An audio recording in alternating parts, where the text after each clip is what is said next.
Hello, everyone. Thank you for joining us on a very special edition of the Gamer Roundtable this week. Tiziani, the Gamer's Editor-in-Chief, am at Gamescom, joined by Harry Alston, Axel Bosso, Meg Policio, Rhiannon Bevan, and George Foster.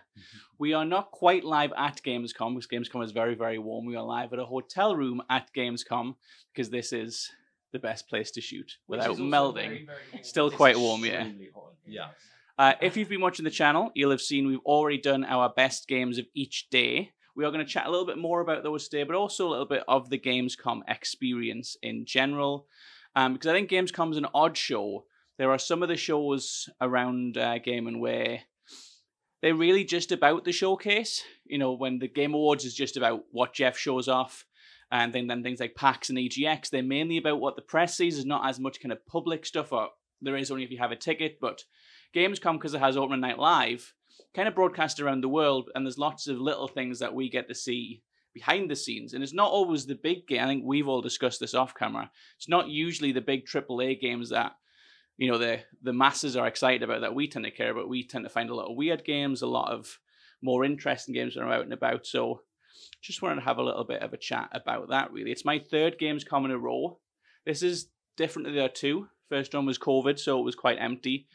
Last year was a bit more of a big presence. Nintendo had a massive booth. It was around the time when Xbox was kind of gearing up to be showing things off. There was a bit more attention on Xbox. It was the day that Starfield came out to press. Some people from the site had Starfield when we were at Gamescom seeing it. This year, I think, was a lot more of a focus on the games that we've just been talking about, those weirder games. And I think for some people, they might have left Gamescom a little bit disappointed. They haven't got a big, massive experience to talk about. But I think the way we do it works pretty well. Anyone have a weird game that they saw they particularly want to give a shout out to that they think fits the Gamescom spirit? I do. So, this isn't my favorite one of the show, but it's probably like second, third. Date Everything, which I think I've like bored you guys to death with. I will open on saying that I got to do a date with 6 clothes hangers, I remember now, who turned into himbos, and like it was great. So the appeal of this is that it's the first game being made by voice actors Robbie Draymond and Ray Chase. And I was like really blown away. I guess it sounds bad to say I'm not expecting a lot from like dating sims now, because I think I said this in my preview, like it's such an oversaturated kind of genre. Like everyone kind of thinks they can make one. They don't really bring a lot new to the table. I mean, this does, like the gimmick alone. Literally a table. Yes, I did not date a table. You can date a table, but I did not date a table. What was the other thing you dated? A TV. So that was a bit more boring, but the TV was great. I love him, but I think we're just gonna be friends. But yeah. So this is like there's 100 characters, which again I was like, oh, I'm not expecting a lot from this. But like the conversations were so detailed, and it's like you can tell they've been writing this for ages. Like there's just so many different paths you can take with all of them. I don't know. I mean, I only tried 2, but like I was allowed to try any in the house. So you know, it's not like they only showed me the 2 they wanted me to see. It was weird, it was wacky, and it's just on a technical level, like very surprisingly impressive. So I really think people should check that out. It was very good. That was being published by Team 17, so it's kind of like news is spreading about it now. But yeah, I think everyone should pay attention to that. Nice. Yeah, I think there's been a lot of dating sims. We saw a couple of years ago a lot of the what's it called? April Fool's Day games were kind of put out. They were doing dating sims. It's been so oversaturated, kind of up there with roguelites and Metroidvania. As if you're making an indie game, you make this. I think from what I've seen of Date Everything, what you've said, it's the fact that they haven't gone, this is a popular genre, or like a farming sim, that's probably the most oversaturated one. They haven't gone, this is a popular thing that people will like. If we make it, we might get some money from it. Because they are voice actors, have a lot of passion for creating characters. These are the weirdest kind of characters they can create. They never say it because they always say like it's an honor to be part of this franchise. But they probably get bored of being like spacemen and knights. It's probably not as interesting as a voice actor to play that kind of character over and over again. Whereas if you say like Ben Starr, I think is grass in this, isn't he? Is he? I believe so. Yeah. So I think like being able to play those really strange characters and having it be made by by voice actors themselves who kind of value that. It's probably quite interesting. Anyone else have a strange game that they were either impressed by, disappointed by? Go on. Not as strange as Date Everything, but I played a game called Lucky Tower Ultimate. Yeah. And that's out very soon. Actually, I believe it's like a remastered, remade version of a game called Lucky Tower. And I love roguelikes, like Rogue Legacy, Splunky, loads of them come to mind. This one is very much, in those games you're trying to get better, you're trying to slowly figure out what's going on, but with this one it's just constant jokes. It feels like the joke is that it's not super easy to get through. So I think on 4 occasions, you start from this tower and you're just going down trapdoors and you're like collecting little bits of loot and stuff like that. And there's constant jokes anyway, but then the way you die is always like stupid. So like a screaming noise, like this happened like 4 times, a screaming noise happened. I was like, what's going on? Someone runs in with a hammer, straight away just kills you. And that's it. There's no, I'm sure there's a way you can get past that, but yeah, it was really strange. Yeah. You can't beat it. Yeah. No, it comes out really soon. I hadn't really heard of it before. I was surprised at how many interactions there were, I guess. So you can pick up a bunch of items and they all work in different ways. You've got like a horn that makes a horn noise. I don't know if there's more to it than that, but it's, one of my favorite games ever is Splunky, because you have to figure out how everything works, and like the knowledge you build through that and how that progresses as you go on. There's no other game like it, but Lucky Tower Ultimate, in a really stupid way, captures that, because I was going around figuring out what everything did. And I love that. I love that about the genre. One that's more focused on humour. Great. Yeah, sign me up. Yeah, nice. I think one of the other things about Gamescom that happens a lot, or that I think that people think happens a lot, is it's journalists in shady back rooms being told big insider secrets. That's not often how it goes, despite how it appears, but that was how it went for you last year. Yes. Harry, you saw a game last year that you couldn't talk about until this year, and then you saw it again. Year-long embargo. Yeah, it was completely. You want to tell us all about it? You've already told us a million times. Yes. Yeah. So Crimson Desert I saw last year. Super secret. The developers were very nervous about showing it to me. I think generally, like Eastern developers from Korea, China, etc., they do get a bit nervous about bringing their games to the West. It's sort of really only in the last 10, 15 years it started to happen a lot more. So they get a bit nervous, and I think that's why there was such a long embargo, because they were like, just don't say anything. Even if it's good, we just don't want to hear it. Like, we don't want to even think about it. We just want to just keep working on the game. And it's Pearl Abyss who make Black Desert Online, yeah, and they're lovely. And they were very passionate, and they've learned so much from Black Desert Online, which is a game I have played and enjoyed, but it's a MMO that requires tens of thousand hours in some cases. When you see some of the Steam reviews, it's someone who spent 8,000 hours taming horses. But in Crimson Desert, it feels like they've basically just taken that and removed any of the grindy pay to win stuff. Okay. So my imagining of what I think the game will be after seeing the demo and having seen the gameplay last year is an action RPG, kind of like Dragon's Dogma, a bit like Skyrim, a bit like The Witcher, a bit like Zelda. It feels like they've just pulled from so many different sources.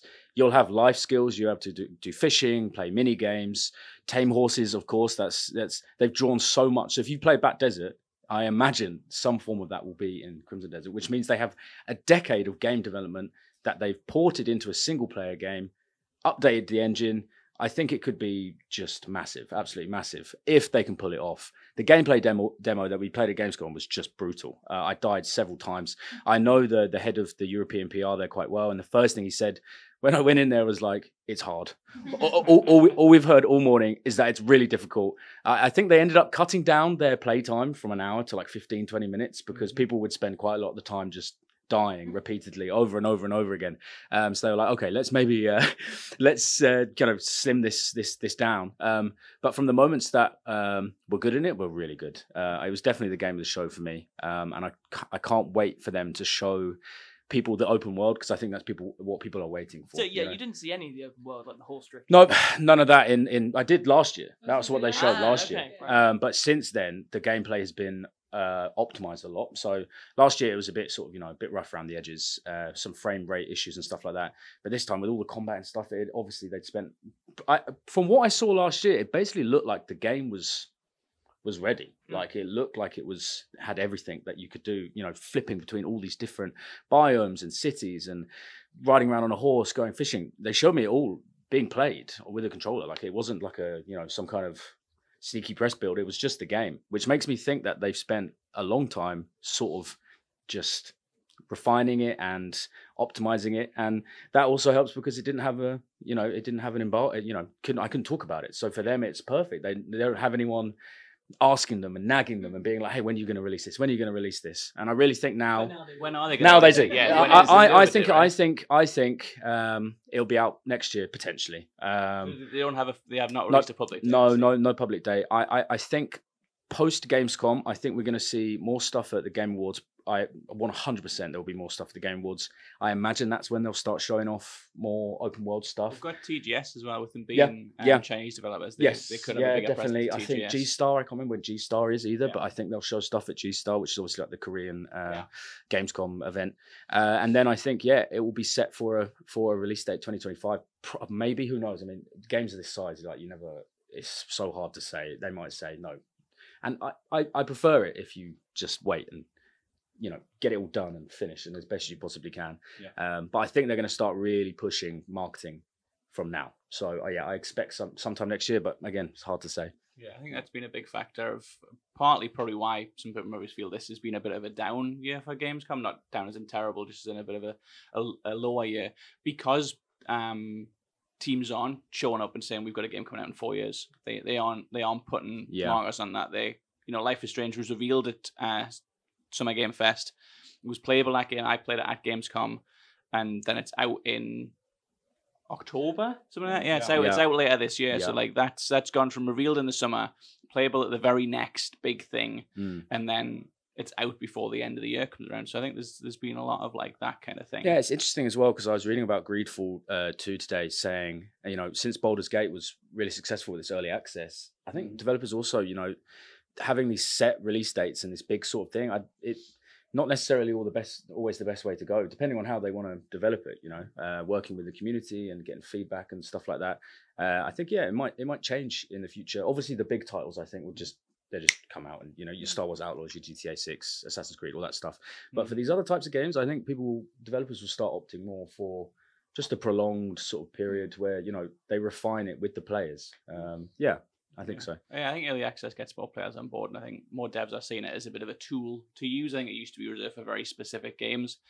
This is not a game that I have a lot to say about of all the games that I saw at Gamescom, but I saw Rugby 25. Sure. It's a sports game that's open in early access. It's like a game that maybe you wouldn't think is suited for the early access format, but I think more people are embracing it. I'm not entirely sure how successful it'll be because it's such a casual player base. It's a sports game and it's only on PC at the minute, and they play on the rules console as well. They're hard to pick up on. Yeah, I said that in the preview. Yeah.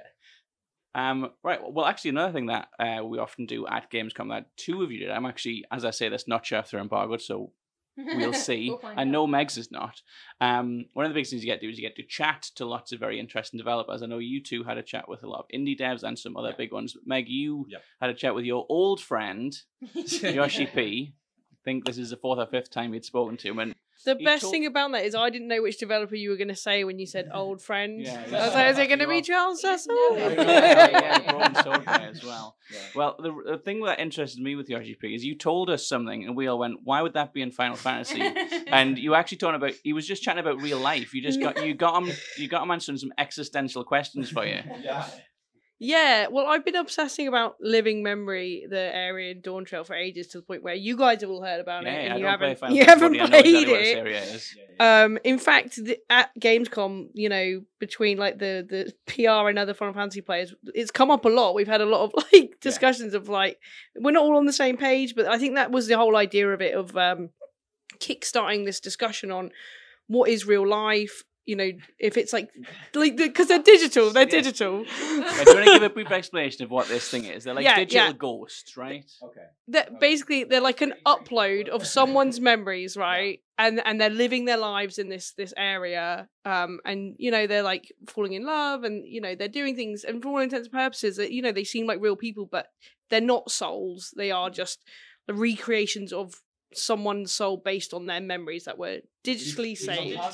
Yeah. Digital ghosts. Let's just water it down to digital ghosts. If you've seen San Junipero from Black Mirror, that's what it Like is. that? It's that. I haven't seen that, but I haven't played Final Fantasy, so I'm going off what you say. Maybe if you listen to this thing, we're completely wrong. Right. Anyway, you actually put some thoughts on it. In the game, you have to delete them. Oh. Right? Yeah. It's a bit nasty. Spoilers. It's embargo's passed. If you should have played it by now. Yeah. And so, you know, when I played it, I was like, oh, you know, it's a bit of a grey area. I felt morally, like, you know, that you're deleting them. Are they really real? Are they living?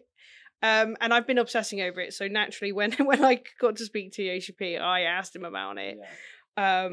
And it was interesting, the conversations we had. Like, he said he actually thinks that in the next 100 years, we're going to face that for real, in the real world. The question of, he thinks we're going to have the technology of having, like, digital, like, lives, essentially, and will that count as real life? How will we react to that and things like that? So we did get deep with it. It was interesting. But he slid in amongst that he thinks that we'll also have, like, mecha technology, which is what I was saying to the guys over lunch. In how many years? in the next 100 years. Can you narrow it down a little bit more? And they thought I meant in game, so they're like, oh, okay, like Gundam in Final Fantasy 14, okay. In real life, apparently. Well, in real life, which I would prefer. I mean, yeah. I really like you know, it's this deep moral question, and he's already got the answer. Just delete them.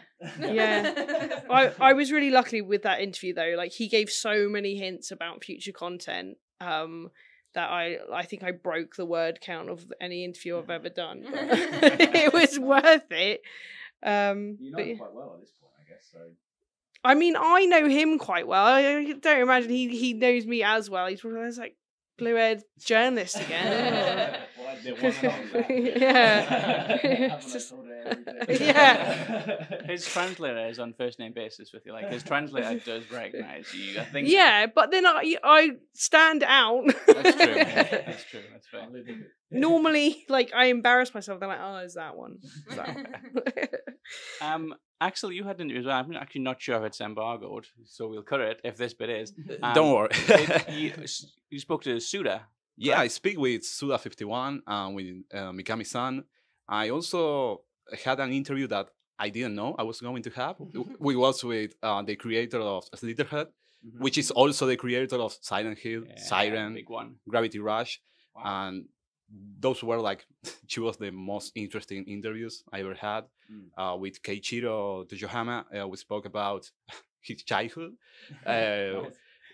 I asked him about what things made him terrified when he was a little child. That's a good question. Yeah. And why he liked the horror genre so much, you know? It has been like a lot of years now, like, 30 years more or less, that he has been doing this. So it was a very nice chat. I can speak about Slitherhead, so that's out of the question. But about Suda, Mikami-san, Shinji Mikami was very tired. It was like they arrived a few hours before the interview, I think. He didn't sleep very much, so he was just like with his cup like this, and he gave me some short answers, but he was such a cool guy, you know. He was making jokes here and there, and Suda is a great person to interview because he's always speaking.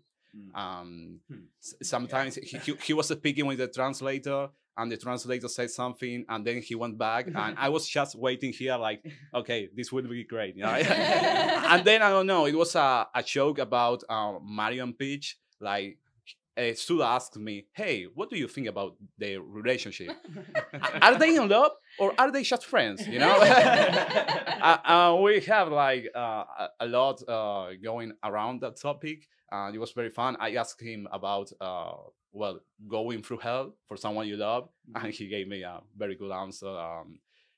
At first he said he would do it for someone he really loved, and then Mikami-san stand up and said something like, are you sure, man? and he went back. So it was such a cool interview to have. Of course, we spoke about Shadows of the Dam. Yeah, that's what they were there for. Yeah, I mean, that was actually the main topic. But well, we spoke about a lot of things because with Suda you have to go there, you know. Go with the flow, yeah. Yeah, that was very nice interviews I had. Yeah. Okay, we started doing this at dinner last night. We didn't get. I think it's only me and Meg actually did ours. I'm gonna make you do yours again. I'll do mine again. But we've already done our favorite games of the show. We did those in separate videos. There's not that much point kind of going back to those. What are your favorite moments from the show? Like, it could be games that you've seen. It could be an interview that you had.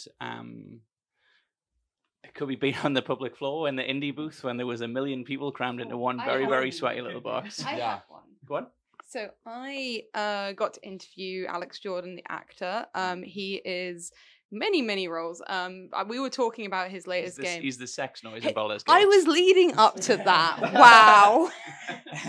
Okay. The purpose of our interview was talking about the altars, which looks very interesting. It wasn't on my radar until we spoke. I did check out the game first. I wasn't just like rocking up, but like, talk to me about Baldur's Gate sex, please. I did ask him a few questions about. I would believe it if you did. Oh, I was there. Holding me back. Yeah. So that looks really interesting. The gimmick there is that he is one of the only actors. There's very few actors in this. He's like, I don't think any of them else have been confirmed, but he plays multiple different versions or alters of the one character. And we were just talking about like what goes into the performance, and it was a really interesting conversation because we really got into details about the state of like acting in games and how what he's got there is a really rare opportunity because not only did he get his lines, he got told the entire premise of the game from day one. He got to work with the writers and the developers to like form these multiple characters that he's playing. And he said it's the most transparency he's ever had on the project, or one of the most transparent projects. And then we were just talking about how like that is just often not the case in games. Like, I mean, we didn't touch too much on it, but there's obviously the SAG-AFTRA strike now. He's not a member of SAG-AFTRA. He's a British actor, but you know, and that's about AI primarily, but there's also, they have, I believe the last strike was about transparent. It was parent pay, but like one of the issues has always been transparency. Well, there was that story recently that you I wasn't involved and you give a quote for about the people who were showing up for sex scenes weren't told there were sex scenes. Yes. So there's definitely a lot of a big issue with voice actors not knowing what they're signing up for because of all the and it's much like, higher level of NDA. Like the lower end of that is like a game comes out and you don't know you're in it. Like I remember I went to a panel with the Halo cast and they were asked like, "Oh, how did you feel when you got the role?" They're like, "I found out in Halo 2." Yeah. You know, they didn't. So there was an interview with I think the head of Amazon Games, I can't remember his name, Josh Hartman, something like that. And he basically said there's no acting in video games, so we'll just use AI instead because there's no. And acting. This one, and he, you know, he's the head of a major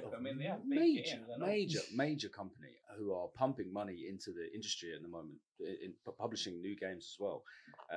And yeah, I just heard that, and then hearing that from you, I mean, it's just vile because like it was just really refreshing to be able to talk to Alex about, you know, the artistry that goes into it, you know, and it's taken so much work to like form these characters. And then when we got to the Baldur's Gate sex stuff, and like that's still part of it, you know, like so like it is like it was very, I mean, it's vitally important. If it was silent when they were like making out, it's gonna sound like it's gonna be even more awkward than it already can be. Oh no, that's not a terrible idea.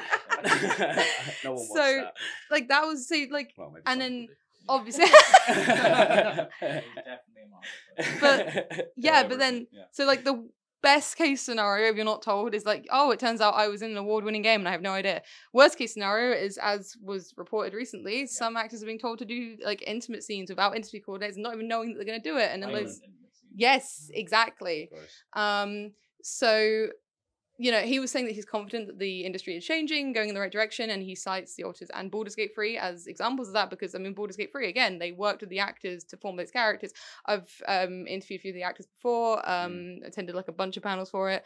Off the top of my head, like Neil Newman helped form the character of Astarion, and like that obviously worked out pretty well. So Alex was saying that like it only benefits game companies to do this because, not only are they going to create better games and better characters if they work with the people playing them, it's free marketing as well, because like the cast of Baldur's Gate 3 became, I said this in the interview, they became household names in very nerdy households, but like there's a lot of nerdy households. I mean, also non-nerdy households as well. I knew lots of people who, hadn't really played video games ever before getting caught up in the hype because of the cult of personality around some of these actors and characters, Yeah, definitely. No, exactly. So that was like a real highlight for me. The Baldur's Gate stuff was fun, but I really like talking about the industry with him.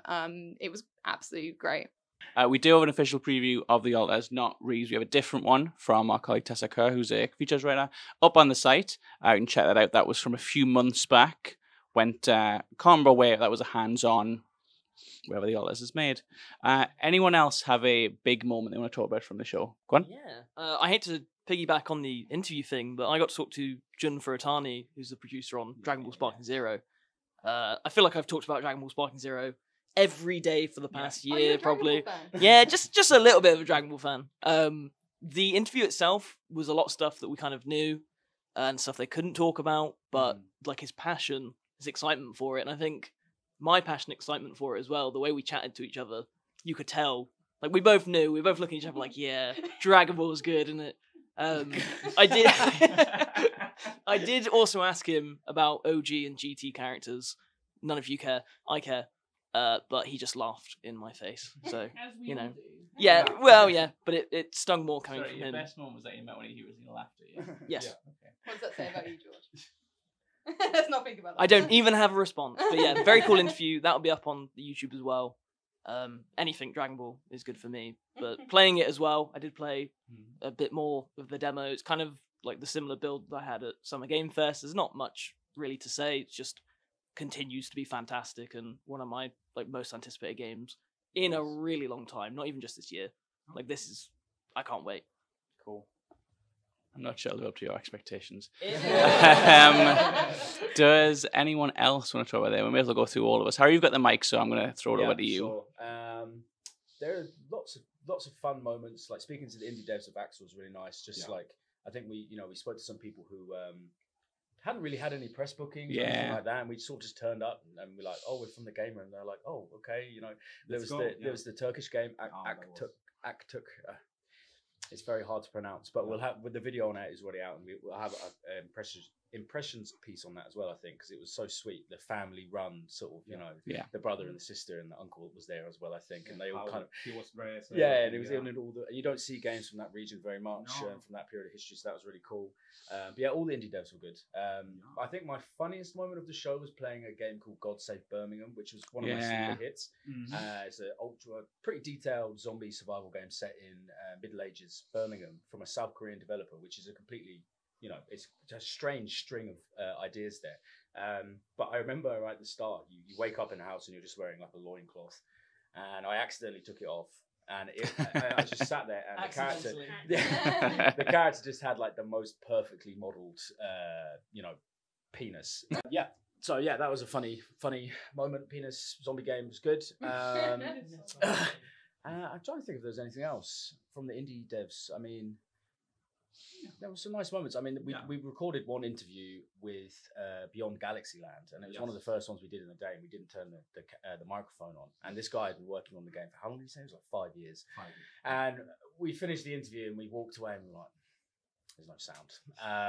And we had to do him justice. He put so much effort into this game. We had to come. We went back, and the guy was like, "Oh, you're back." We were like, we had to come back. You've been working on this for so long. We can't possibly walk away with a silent interview. So that was nice. That was probably my highlight of the show. Actually, was talking to the smaller devs, because they just. They don't even have PR. They don't have any way of. A lot of them are here to try and get that. Yes, yeah. So that was probably my highlight. Yeah, I think that probably speaks to like the stuff we're saying right at the start about Gamescom being really about some of the smaller games, even though Open Night Live it never has space for those sorts of games. Occasionally, if you've been picked up by like a Devolver or an Annapurna, those kind of indie games get into Open Night Live. But or Panic, we saw some good Panic games last time. Thank goodness Here was one of the highlights last year. So yeah, I think those indie games are a big part of it. What about you, Axel? Well, I already spoke about my interviews for a little bit. I got to interview the father of Resident Evil, the father of Silent Hill, two of my favorite games. of all time. And I would like to speak about the weirdest game I have played, but I can't. I would like also to speak about the ridiculous experience I have with something.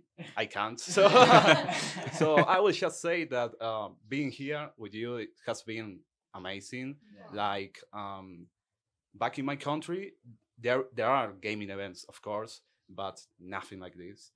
You need to go to Brazil, which is nearby, Argentina, of course, but there is the Brazil Game Show, which is big. Sometimes there is big names there, important directors and everything.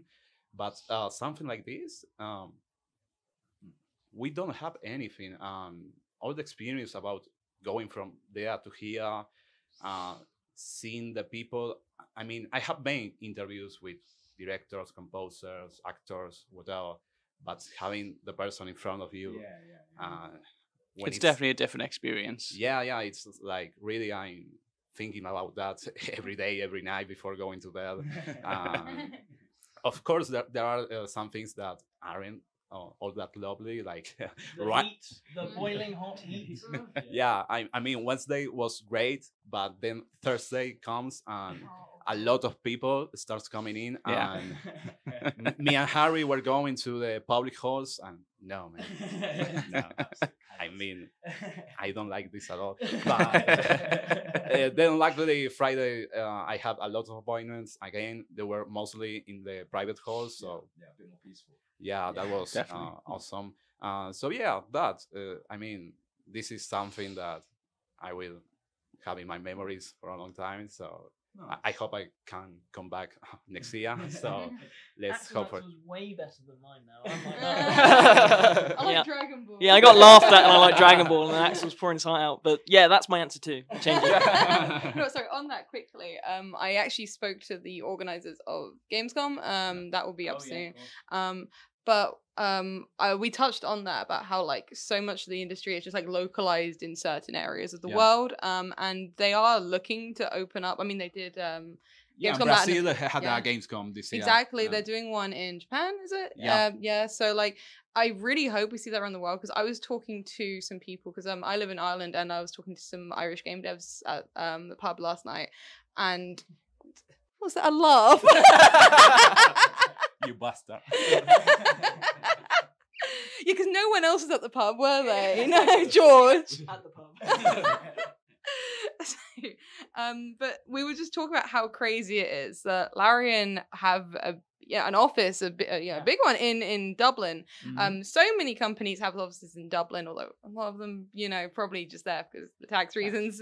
But Larian isn't. Like, people work there.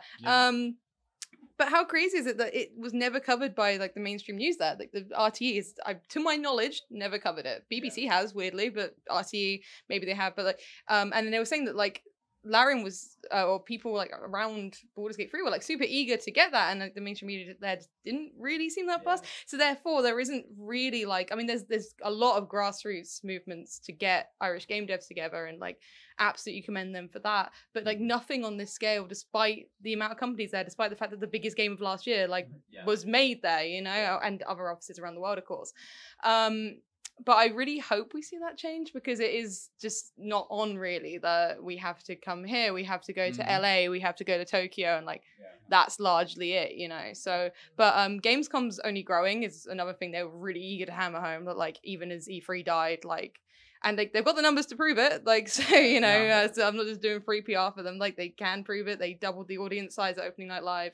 They've got more people than ever turning up to the main events. They've got, even if they did miss a lot of the big exhibitors this year, like Nintendo, there was like some noticeable absences, but like it's not hurting the success. Are you changing your highlight? Is this your new highlight? No, because at this point you're just plugging them. Look, bring me back Gamescom, please. No, I guess I'm just saying, like, as much as I love Gamescom, it would be really cool if we could just like in our own countries, if we come from countries that don't have these things, it'd be cool if they got them as well, rather than just being localized in certain areas. But yeah. There you go. Sorry, stole your spotlight there, Meg. Stacey. Well, can't follow on from let's put a gaming convention in every country. Although on that note, we do have EGX. Show it a little more love. We do have a lot. We do have a lot in the UK. We are quite lucky. None of them as good as Gamescom. Gamescom is Europe's really big one, I think. Yeah.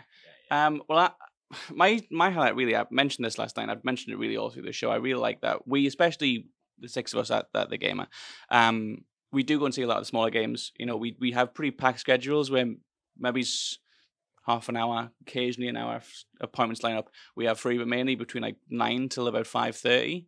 We're just seeing different things. If we see something that looks interesting, we book it. We don't really worry too much about, well, will this individual title hit? We think a little bit obviously about angles. You want to bring games that are interesting to people. We want you to go and see things that are naff. But if we personally are interested, we go and see it. And I think the way that we approach Gamescom is really interesting.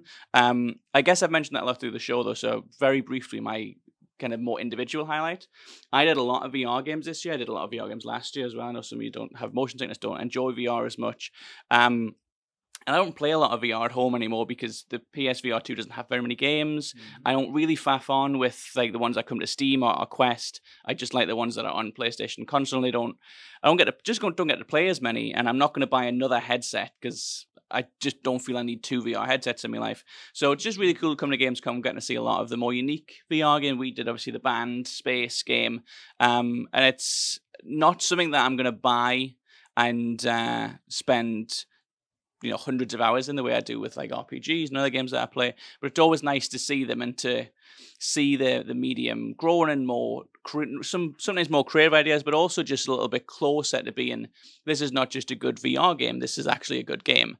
And I think, I don't know, maybe rekindled a little bit of my affection for VR that was just grown a bit stale with some of the jankier titles and the lack of exclusives. PSVR launched with Horizon, then didn't really follow it up. Didn't even have Beat Saber on PSVR 2 for a long time.